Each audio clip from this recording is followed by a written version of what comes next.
Good day to everyone joining us, and welcome to today's X Talks webinar. Today's talk is entitled Biomanufacturing Facility Design, the Impact of Annex 1 and Contamination Control Strategy. My name is Aisha Rashid, and I will be your X Talks host for today. Today's webinar will run for approximately 60 minutes. This presentation includes a Q&A session with our speaker. This webinar is designed to be interactive, and webinars work best when you're involved. So please feel free to submit questions and comments for our speaker throughout the presentation using the questions chat box, and we'll try to attend to your questions during the Q&A session. This chat box is located in the control panel on the right-hand side of your screen. If you require any assistance, please contact me at any time by sending a message using this chat panel. At this time, all participants are in listen-only mode. Please note that this event will be recorded and made available for streaming on xtalks.com. At this time, I'd like to thank Genesis for putting together the content for this presentation. Since its inception, Genesis AEC, an award-winning architecture, engineering, and construction firm, has helped life sciences companies usher in the next generation of life-saving therapies, treatments, and technologies. Whether it's providing AE support for existing sites, commissioning, validation, and qualification for specific processes or equipment, or turnkey design build solutions, the team blends sound science and technical expertise with quality and safety to deliver unparalleled results. And now it's a pleasure for me to introduce our speaker for today's event. Jeff Odum is the ATMP's and Biologics practice leader for Genesis AEC. He is a globally recognized SME in biomanufacturing facilities with over 30 years of experience in consulting and operational roles. He has authored more than 70 technical articles, published 4 industry reference books, and presented at more than 200 industry forums globally. A certified pharmaceutical industry professional, his projects have resulted in more than $3 billion in total installed cost for biomanufacturing operations, while leading the development of numerous industry guidance documents throughout his career. And now, without further ado, I'd like to hand over the mic to our speaker. Jeff, you may begin when ready. Thanks, Aisha, and thank you everyone for taking time out of your busy day today to hear us talk about the quite in the news topic of the Annex 1 revision that began being enforced late last month. And we're going to talk about the impact of Annex 1 in particular related to the development of a contamination control strategy around the aspects of facility design and what it means to you, whether as a customer, as a client, as an operating company, the impacts that it will have. So the scope of Annex 1 was primarily around sterile products.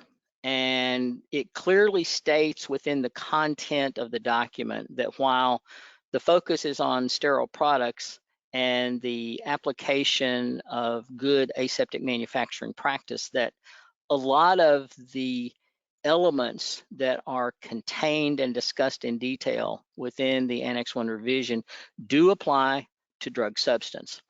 Specifically, Chapter 3 addresses that organizations should have their processes and facilities designed in such a manner as to minimize the risk of contamination. And within the context of the document itself, they have identified 16 elements that need to be considered to develop a sound and effective contamination control strategy. And that's a lot of the things that we're going to talk about during our time together today.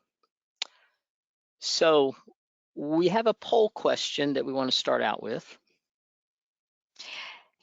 Yes, that's right. We have a poll question for our audience members to interact with in real time, and your participation is greatly appreciated. That poll question should be appearing on your screen right now. And the question that we have for you is, has your firm implemented the necessary controls to be compliant with Annex 1? You can select from the following options, either yes or no. Once again, the question is, has your firm implemented the necessary controls to be compliant with Annex 1? So please take a moment to submit your vote for this question. I'll give our audience just a few more seconds to get their votes in. I can see that the votes are indeed coming in. So thank you once again for your participation. We do appreciate it. And in just a moment, I will close up the poll and share the results of the poll question here.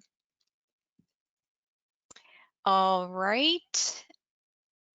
It looks like most of our audience has voted, so thank you very much for doing so. Let's take a look at the results of the poll here. So 58% of our audience responded yes, that their firm has implemented the necessary controls to be compliant with Annex 1, and 42% responded no. Thank you once again for your votes. Jeff, it's back to you. Thank you. Interesting numbers, because part of what we're going to talk about is not only applicable to existing operations, but it also influences opportunities and new endeavors with regards to new products, new processes, and how that gets implemented in terms of compliance. When we talk about contamination, there's really two areas of focus. There's intrinsic contamination that really is rooted in the microorganisms that originate from within the process itself. So if you think about sourcing of raw materials or cellular debris or aggregates or some type of contamination that occurs as a part of what goes on in the process, those are considered intrinsic. With regards to the facility design aspect, we really talk about the extrinsic contamination events. These are contaminants that can enter into a process that can ultimately have an adverse effect on either safety or efficacy, from anything related to gases or environmental contaminants from the room itself. Something doesn't go as planned with equipment, or one of the largest sources of some of these types of contaminants are the operators themselves. And so a lot of the focus for the rest of our conversation is going to be on the extrinsic contamination aspects and how do you mitigate it. What you see on the screen are some of the principles that Annex 1 focuses on. This is not a complete list by any stretch of the imagination, but I want to point out some of these in particular. The premises and equipment, for those of you who have operations that fall under the umbrella of the US FDA. The FDA actually considers the premises and the equipment as a system, one of the 6 systems that they look at with regards to compliance and audits. And so it makes a lot of sense that if you are going to look at a way to mitigate contamination, that the facility, the equipment, how it's designed, how it's operated is one of those areas. Utilities also are a key focus area, whether it's material that you are manufacturing on site, such as WFI steel, or whether or not you are buying these elements from a third party, you're getting bottled gas from some third party supplier. There's a consideration that has to go in with regards to the contamination source. Part of the drive in Annex 1 is focused on risk, and we're going to talk about the risk piece of this around the process in particular and what the impacts can be on safety and efficacy. And then finally, how do you monitor and how do you look at this through this GMP aspect of manufacturing in a state of control? In order to do that, you're going to have to monitor, you're going to have to take data, you're going to have to understand what is going on in your process on a minute by minute basis.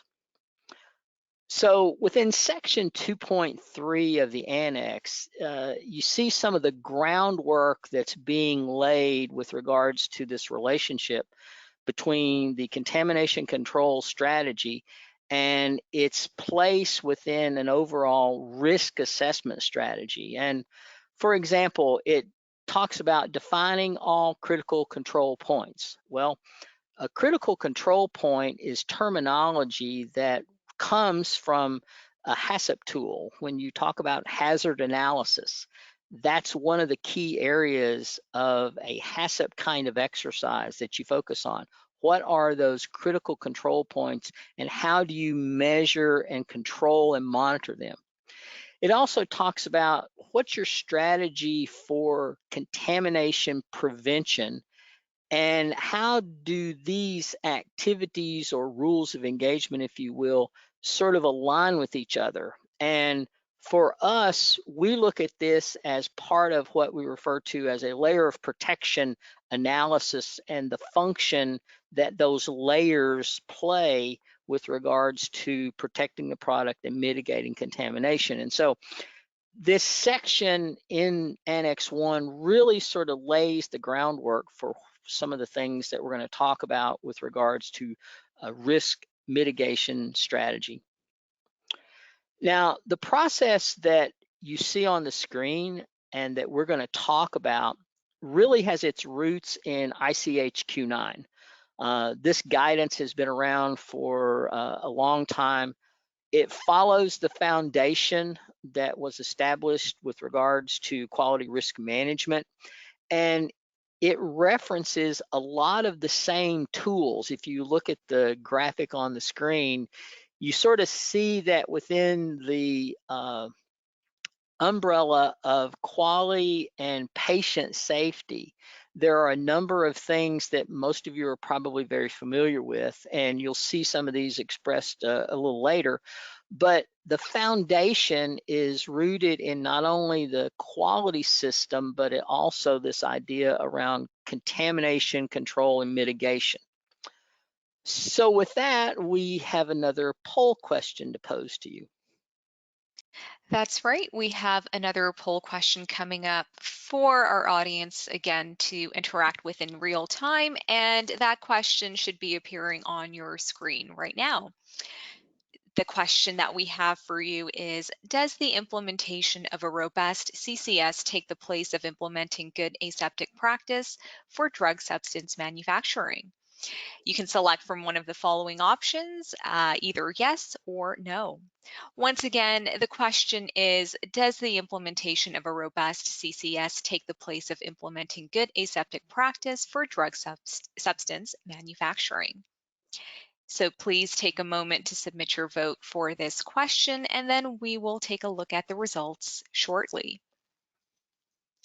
I can see that the votes are coming in. So once again, thank you for your participation in this poll question. We do appreciate it. All right, I'm just going to give our audience a couple of more seconds to get in their votes before I close up the poll. And yep, that looks like most of our audience has indeed voted. So thank you very much for doing so. Now let's take a look at the results. So 11% of our audience responded yes, and 89% said no. All right, it's back to you, Jeff. Thank you. It's an interesting response, and it's really not anything that's a surprise because in reality, these two should complement each other quite a bit, and hopefully you're going to see that as we go through the remainder of the presentation. Both Annex 1 and Q9 identify risk as a combination of the probability of occurrence of some type of harm or event occurring and the severity of what that harm is. And in our case, obviously, the harm, as I mentioned, is a contamination event that can have an adverse impact on the safety or efficacy of the product. And that is really the driver behind our approach of implementing a HACCP kind of exercise. Now, if you go to Q9, it lists a whole lot of different tools that can be used. And so there's a menu of things that organizations can look at with regards to risk mitigation. We feel that this is aligned with what the Annex 1 is really talking about. And so in order to do that, we sort of take a look at what the FDA views as a focus on contamination control. And it's identified by those 7 points that you see on the left-hand side of the screen. Now, those 7 points align quite well with what Annex 1 has outlined in its latest revision. In fact, chapters 3 and 5, which deal with the premises and equipment and production, are very much in alignment with these 7 steps. In addition, the Annex 15 document that was issued by the European Commission that deals with specifically qualification and validation activities also uses these same types of steps to look at contamination control and mitigation. And in the case of the overall guidance, it does in fact look at both extrinsic and intrinsic types of contamination events. One of the things that we do is implement a fishbone diagram as a visual tool that sort of acts as a roadmap.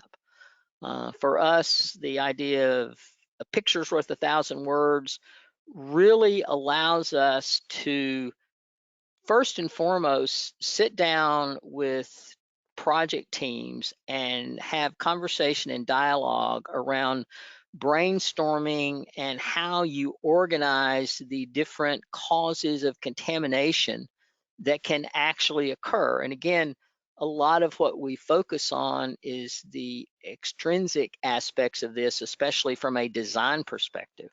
But quite often in these conversations, as we view risk, especially when you have different organizations through the lens of, say, manufacturing versus quality versus engineering, you begin to see that there will be some differing opinions that will need to be addressed. And so we use this tool as a roadmap to really help generate that conversation and dialogue, and it has worked for us on a number of these efforts over the last 6 months quite well.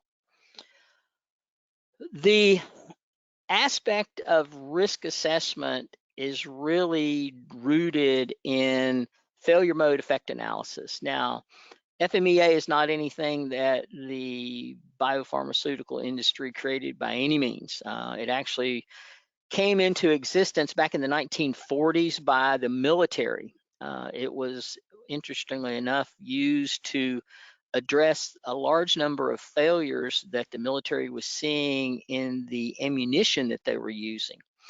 The focus is on identifying failures that, in our case, specifically around design, and how those impact operations and can ultimately lead to some type of contamination event.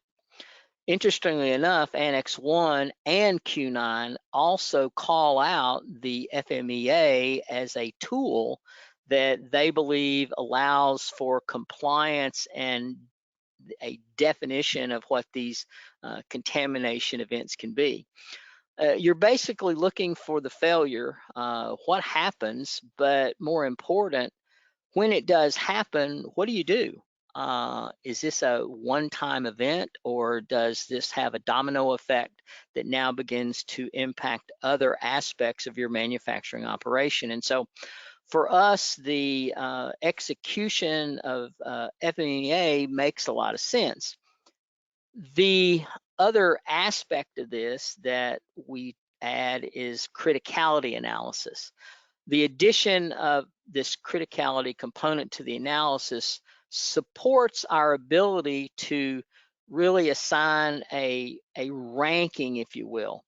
And the reason that's important is because in calculating this RPN number that most of you have probably seen in some form, it allows us to go back to the causes that were identified in the fishbone diagram. It allows us to individually talk about each and every one of these events. And then it allows you to sort of identify by a calculation, a ranking, if you will. But we view this more as a qualitative process, even though you're making a mathematical calculation. And we do it because of the fact that it's the insights and the opinions and the body of knowledge that is brought to the table by all of the participants from the different organizations within the company. And so it's not so much driven each and every time by a pure assessment of statistical data that's been gathered over time. A lot of it has to do with understanding what happens during what I'll call the normal cadence of operation on a day-to-day basis. And through the execution of the FMEA, you have probably seen diagrams that look very similar to the one that you see on the screen. The idea then is that any risk that is calculated where the green areas in terms of severity or frequency are very low, then those really are not going to be addressed.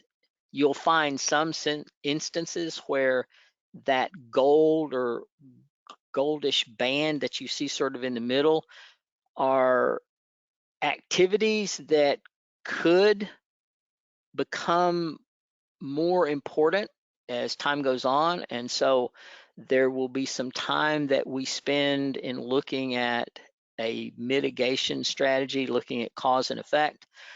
But the ones that you really want to pay attention to are the ones in the red, because those are situations that have been deemed unacceptable in terms of contamination mitigation. And so they become the focus then of what happens when the FMEA really identifies this, because those are the ones that are critical. So if you recall just the basic premise of GMPs, it talks about in 21 CFR Part 211, subpart F to be specific, you have to manufacture in a state of control. Well, in order to do that, you have to identify what are those control mechanisms, and in particular, what critical control points are going to be the focus of what is going to be the outcome from this FMEA that has been performed. Now, one of the things that's very important is to not confuse nomenclature here. CCP is a critical control point, and it focuses on your ability to create scenarios where under normal operating conditions that the likelihood of any failure occurring is mitigated that could ultimately affect safety or efficacy of the product. Don't confuse this with a CPP or a critical process parameter that's identified as part of a quality by design focus under your quality program. The CPPs are necessary for you to be able to achieve all of the critical quality attributes of a product. Now, are CCPs always going to be CPPs? Well, the answer is not necessarily always, but quite often the answer is yes. And so one of the things that is of value coming out of this FMEA execution and the approach that we take is that quite often there is an alignment between the critical control points and the critical process parameters that are of keen interest under a quality by design effort. So in developing a CCS process, the key is the attributes of the process and facility design to provide protection to the product. And as you see on the screen, there are any number of different layers that can be implemented to provide that protection. The layer of protection is really just another element in terms of a form of risk analysis, and it allows us to confirm the state of what that protection level could actually be. And so one of the questions that we ask is, what really makes an independent protection layer the right one? And that's not a one-size-fits-all answer, because different organizations and different companies do things different ways. So part of the challenge in the execution of a layer of protection analysis is understanding what the layers are and what is the operational philosophy of the organization in and of itself. Because as most of you probably are well aware of, everything comes with a price, and there will be a lot of different ways that you can go about mitigating contamination risk that have very different levels of complexity, technology implementation, documentation requirements, and all that ties back into cost. And cost is important because cost of goods is something that most organizations pay a lot of attention to with regards to their day-to-day operations. And so for those areas specifically that were identified in that red category, we sit down and we take a look at these layers of protection and try to understand better what they are and what makes the most sense. Now, this is just one example of what this layer of protection could be. And I'm not going to walk through all 8 of these layers, but for this particular scenario, this is a cell therapy based kind of product. It has unit operations that are classified as open. So therefore, there's a lot of activity that goes on under a grade A biosafety cabinet. But once that occurs, then there are many different layers that now go into defining how ultimately the protection of the product is maintained through any number of different upset events or activities that occur on, in some cases, on a day-to-day basis. So it's this kind of analysis, especially as I said, when you are identifying activities and risks that are flagged in that high risk or that red area from the FMEA, that really you can hone in on by going through this kind of layer of protection analysis. Now, the focus, as I said, is on those high RPN numbers. And part of this is going to really go back to the individuals that are not only performing this assessment, but what is the lens that they look through. And so in some cases, you may have very large catastrophic events that in and of themselves are very, very low risk because of the probability of them occurring.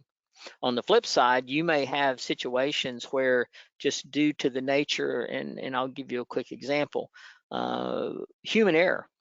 It happens all the time. Even people that have been properly trained and are very conscious of what they do it happens. And so part of the assessment of this layer of protection is, when do you apply certain elements and make the decisions around what are the characteristics of your solution to mitigate the contamination risk.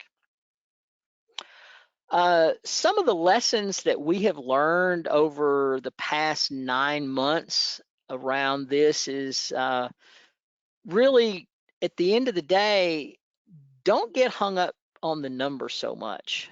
Pay very close attention to what goes on a day-to-day basis, understanding that there are different operational approaches and how you can achieve this mitigation is very, very important. One of the other things we've learned is documenting history. It's very important that you have access to a large amount of data, and that everything you do during the execution and development of this CCS is documented, especially the assumptions that you make, because you will make some. And be certain that everything that you do is documented, because quite honestly, at some point in the future, if this has to be revisited, the likelihood of everybody that's sitting around the table today, they won't be there, years down the road.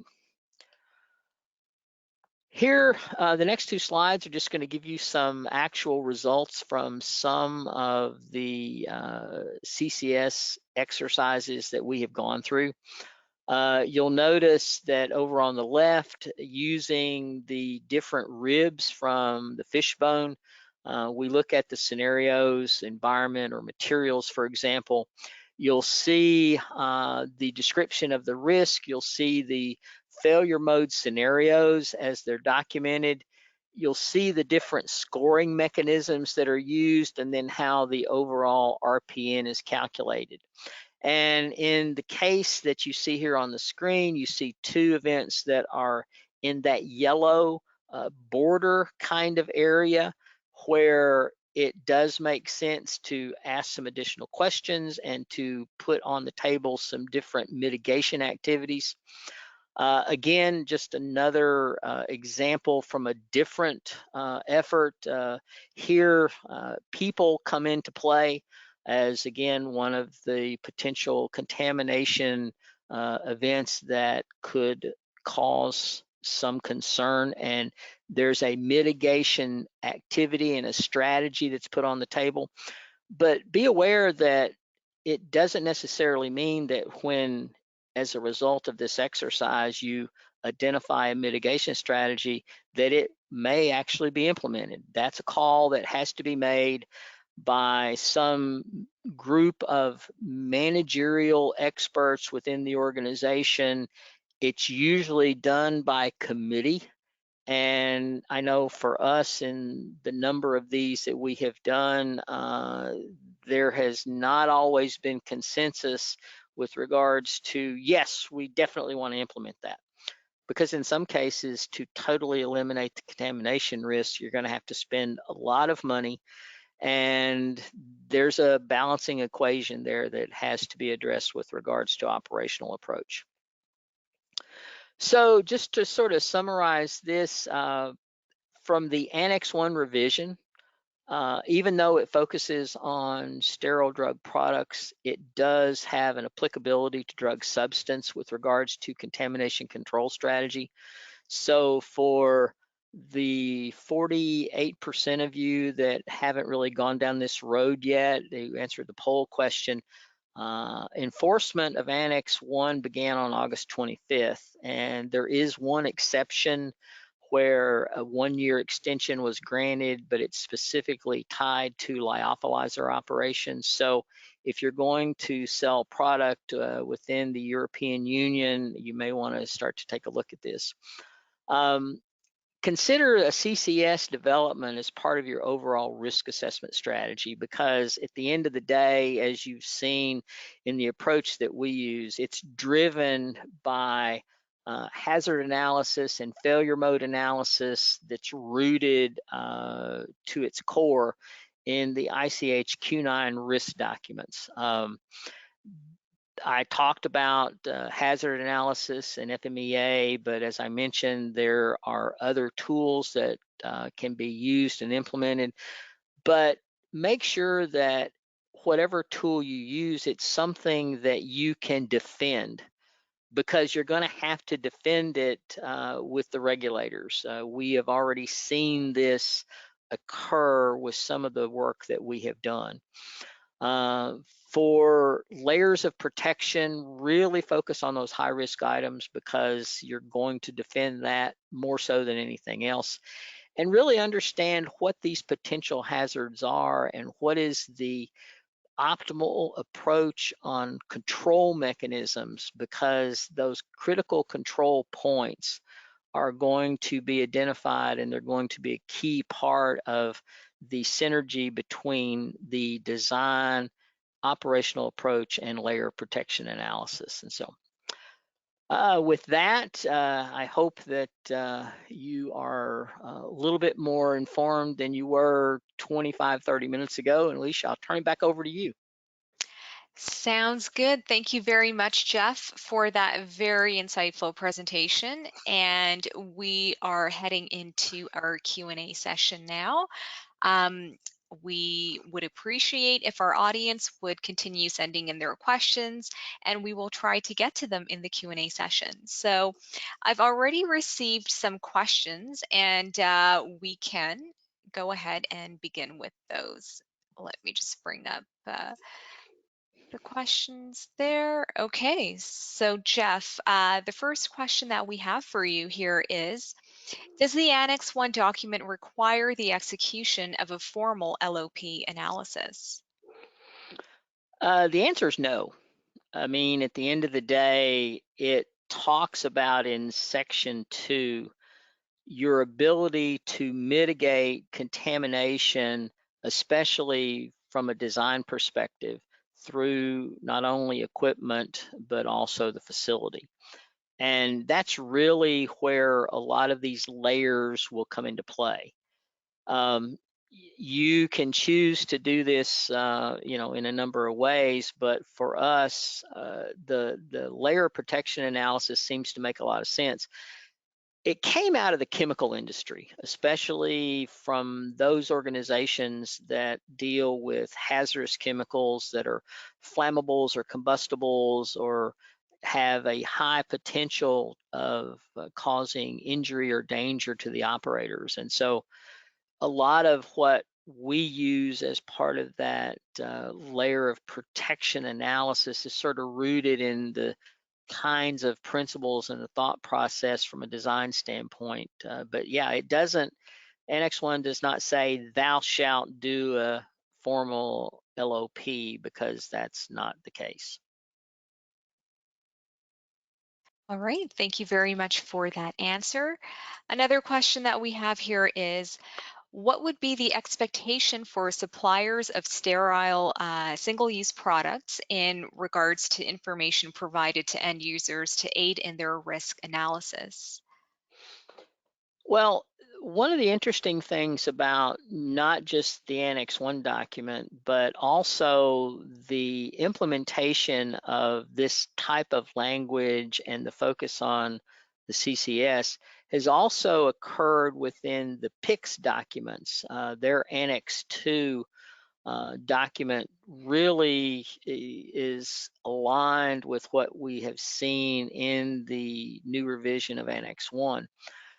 And what's interesting is that even though there are different topics and narratives that occur within those documents around single use versus traditional types of processes and equipment, the get out of jail free card, so to speak, is not there. The expectation is that you should still do it. So part of your challenge is going to be understanding and having access to a lot of data and information. And that really, in the very beginning of this exercise, when the decision's made to develop a CCS, is very, very important.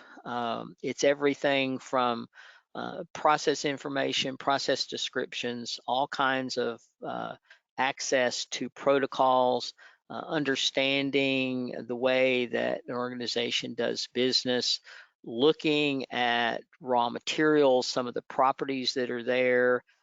How do you audit vendors? There's just a volume of information that has to go into this. And so the fact that you're going into a single use type of scenario sort of adds a little bit of a different layer, only because of the fact that now you're going to have to deal with things like extractables and leachables and the people who are supplying you with the different components. We've ran into a situation where we've had vendors that during the pandemic sort of went out of business per se with regards to some of the materials they were supplying to, our industry. And so now all of a sudden people have to go searching for other suppliers, and then you have to go look at the analysis of, is it going to have a negative impact on, the contact surfaces? So it's a lot of data and information that really needs to be looked at, and going into like a single use scenario just sort of adds a little bit more complexity to it.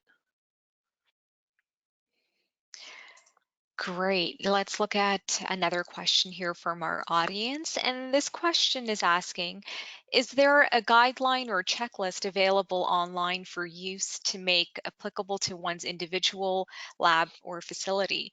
And may more information be found on the FDA's website? Let's see. I'll try to tackle both of those in reverse order. If you go to the FDA's website, what's interesting at this point in time is that the FDA has talked about contamination control for a long, long time, but they specifically have not really discussed this idea of a formal implementation of a contamination control strategy like Annex 1. Now, does that mean that you shouldn't do it? No. Most people that I have spoken to that are much more in tune with what goes on in the regulatory world feel like it's only a matter of time before the FDA makes a decision to look at this same kind of program. So I think from that standpoint, if you go to the FDA site and you begin to search contamination control, it will point you back to risk assessment and risk mitigation strategies, and it'll talk about some of the things that we mentioned in the talk today. From the standpoint of, what does this mean with regards to the industry as a whole? I think that what you're going to see now is this focus on two things. If you have a new project, a new facility that you're going to build, or you're going to add on to an existing operation, that this whole view of contamination mitigation is going to sort of move to the front of the line, because it's going to have an impact on a lot of the decisions that you make. For existing operations where you've been manufacturing a product for years, and now all of a sudden you're going to be asked to prove that what you have been doing does in fact meet what the expectations are that are stated in Annex 1. Somebody had asked a question not too long ago. Well, because we've been manufacturing this product for 10 years, do we get grandfathered in? And the answer is no, you don't. So one of the challenges that a lot of organizations I think are going to find is that they're going to have to be able to sit down and prove that what they've been doing is acceptable. And it's not that the proof will be difficult, it's just that they're going to have to sit down and take the time, do the analysis, and provide a documented roadmap, if you will, of here's what we do, here's how we do it. And our proof is the fact that within the last number of inspections that we've had no contamination events. We've not been written up by anybody with regards to a failed scenario. And so I think that's what you're going to start to see as time goes on. Wonderful. Let's look at another question here. And this question is, how much documentation is needed to develop a CCS of the level that the EC expects? Um, it's quite a lot, especially for an existing operation. I know that when we sit down and begin this process, the first thing that we do is we send a request to our customer for access to data, and it's quite a library. Now, in some cases, I don't want to say we're shooting in the dark, but we're making an assumption that uh, the information that we're looking for is going to be contained in a particular location. Sometimes we're right, sometimes we're wrong. So it's somewhat of an exploratory kind of exercise, but you will literally go through just hundreds and hundreds of pages of documents, and you're searching for specific. It's almost, I don't want to say it's a needle in a haystack because it's bigger than a needle, but you got to find what goes on. And sometimes it can be something that is very simple. I'll give you a quick example. We had a conversation as part of an exercise with one of our customers, and they had actually had a contamination event that occurred as they went through and were doing their own internal analysis. And as we started to talk about what could be a mitigation strategy around layers of protection, it was traced back to the fact that they were using outside third-party contractors to come in and do maintenance work. And as they began to sort of ask the questions around, okay, what is this company doing? They found out that the tools that they had been using in some instances were never being cleaned before they actually were brought into the plant and actually being in close proximity to classified spaces. And so it could be something as simple as that that's easy to fix, but you got to know where to start to look. And sometimes the exploration to try to find the data that you're looking for can take a long time. So it does take a while. All right. Another question we have is, for the lessons that you have learned in developing these CCS documents, have you seen a high number of red RPN risks identified? Um, Actually, no. And I think that's for a couple of reasons. One, I think it's a testament to the fact that most organizations have, whether it was intentional or whether it's just, I don't want to say it's an accident, but it's an offshoot of the function of their quality program, their quality system. They do a good job of being able to ensure that these contamination events are sort of tampered down and kept under wraps. However, when we have found them, they've been doozies because in order to fix it, it's not something that's as simple as, oh, well, let's just change a procedure, or maybe we can change a material that we're using or whatever. In a lot of cases, especially as we find these extrinsic events, it's a major undertaking. It's redesigning what they do, and in order to do that, it means that somebody somewhere along the way is going to have to shut an operation down. You're going to have to schedule this at a point in time when you've got access to areas. So you don't see a lot of them, but when you do find them, they're usually fairly significant.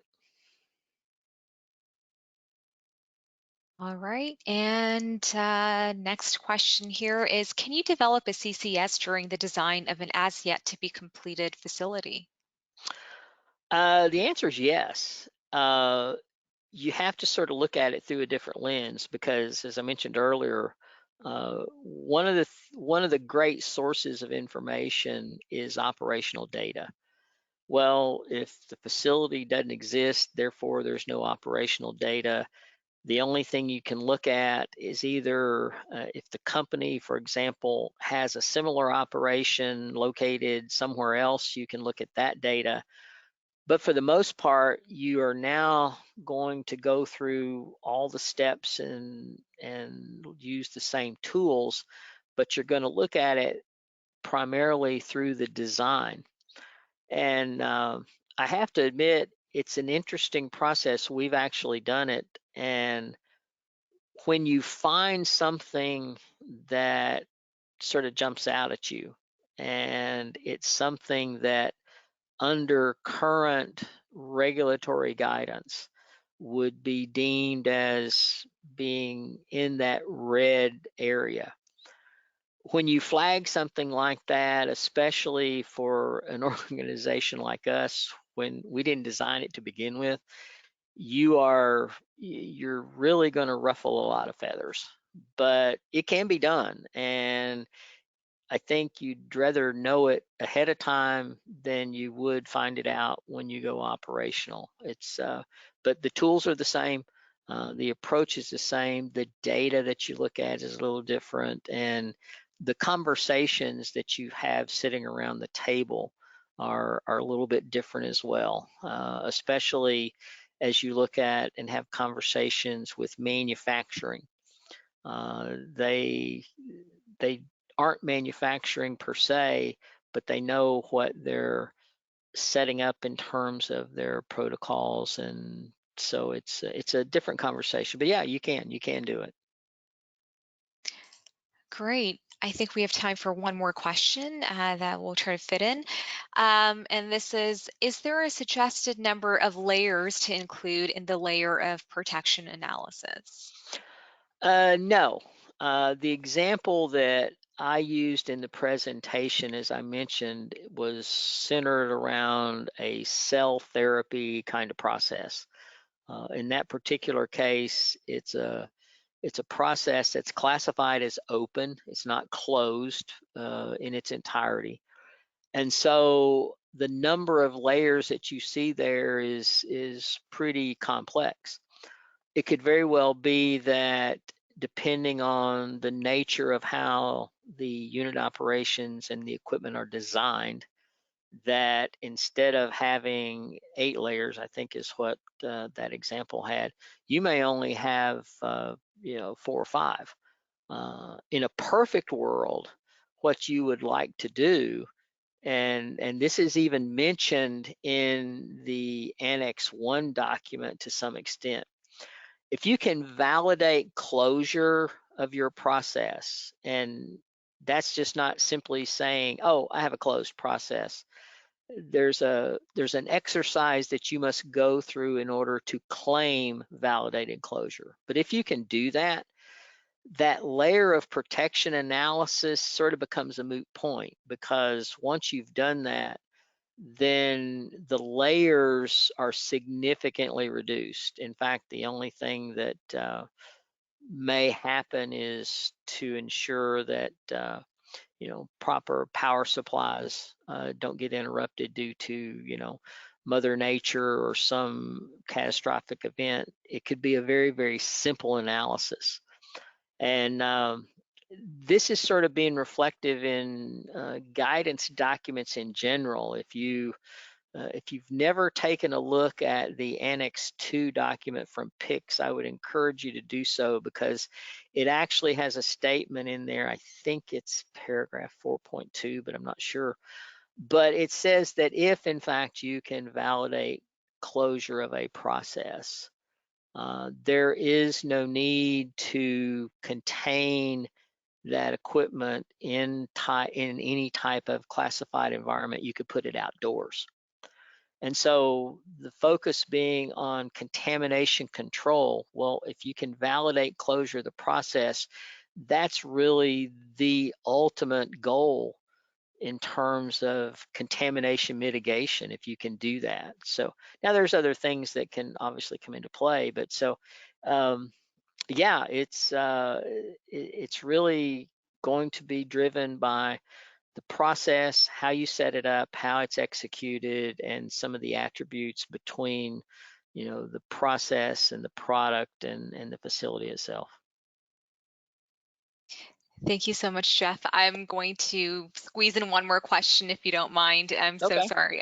You're No just worries. giving such wonderful information and great answers to the questions. So I can't help but ask another one to wrap up. So this is asking, do these CCS guidelines apply to all sterile products? For example, sterile therapeutic agent and sterile ancillary material? If you are going to sell product in the European Union under the umbrella of European Commission, the answer is yes.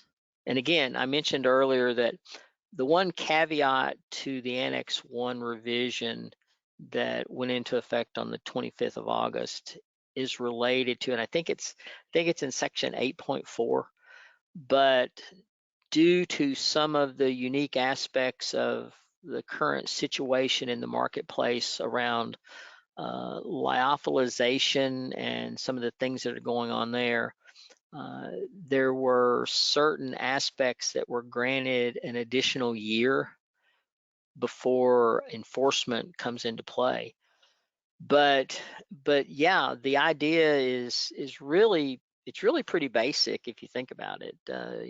Forget the fact that you're an engineer or a scientist or whatever your role may be. Think about it through the lens that it's your husband or your wife or your children that are going to ultimately take the therapeutic. Your expectation is that you've done everything you possibly can to ensure that that product that is being administered is safe and effective. And this is just one more mechanism from a regulatory standpoint that's being implemented to bring that level of safety and security to the table to build the confidence level. And so I don't, it's pretty encompassing, and it's been interesting to have conversations with, again, I mentioned earlier, a lot of folks that live in this regulatory space much more so than I do. It's it's interesting to hear them talk about how this is going to have a positive effect on the industry as time goes on. It could, is it going to be bumpy in the very beginning? Well, probably so, because things like that usually are. And a lot of companies have been doing this for a long, long time. It's just that they haven't really formalized the process, and now they're being asked to formalize it. And so I think for the industry as a whole, it's gonna definitely be a plus. Well, thank you very much once again for that very wonderful presentation. I'd like to thank our very excellent speaker today, Jeff Odum, for that presentation and for the Q&A session as well. We've now reached the end of the webinar. If we couldn't attend to your questions, the team at Genesis may follow up with you, or if you have any further questions, you may direct them to the email address displayed on your screen. Thank you everyone for participating in today's webinar. You will be receiving a follow-up email from X Talks with access to the recorded archive for this event. A survey window will be popping up on your screen. Your participation is appreciated as it will help us to improve on our webinars. Now, I'm about to send you a link in your chat box, and there you go, where you will be able to view the recording of this event on that page. And you can also share this link with your colleagues so that when they register for the recording, they can view it there as well. So I do encourage you to do so. Now, please join us in thanking our speaker once again, Jeff Odum. We hope you found this webinar informative. On behalf of the team here at X Talks, thank you very much for joining us today and have a great day, and until next time. Bye for now. Thanks, folks. Thank you.